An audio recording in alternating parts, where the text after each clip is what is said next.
Greetings. My name is Sandy and I am from the House of Whitehurst.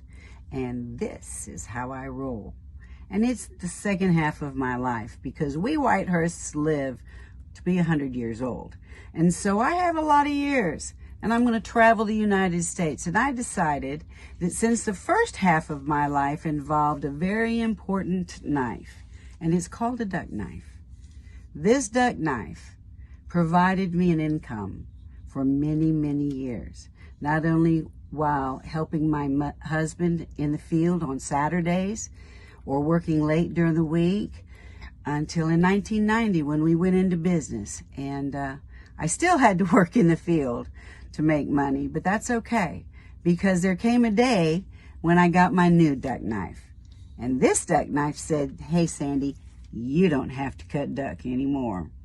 And so I was thrilled to be in business and setting aside this very important knife and letting somebody else carry the tradition of cutting duck board by hand. Now, as you can see, they're different. And this one, the newer one, has a hook on it, which can be used in hunting, fishing. You can scale, cut anything you want, just about, plasterboard, duck board. But it's a fantastic blade, and obviously I took better care of this one. It was kind of sitting out doing nothing. And this one was used well and loved well, and I need to clean it up and show it some love.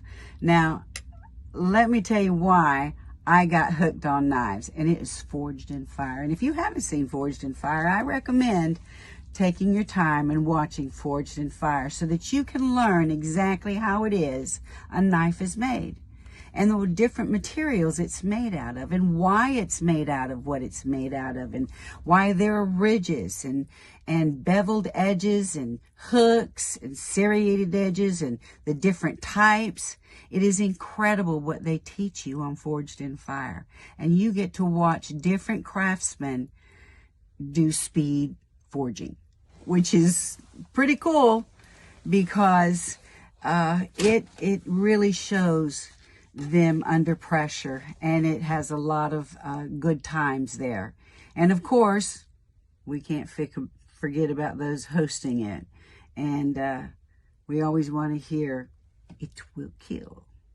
But Dave, I love, no matter what he wears, the kilt, the jeans, the boots, it's good stuff. At any rate, at the end of that program, the very last thing is the challenge for the two winners. And they get to make a historical weapon. And that historical weapon is explained and used after they've brought it back and tested to see if it will survive what it was intended to be used in, whether it was a 16th century, 17th, 18th, or today. And so it is fantastic to watch, to learn.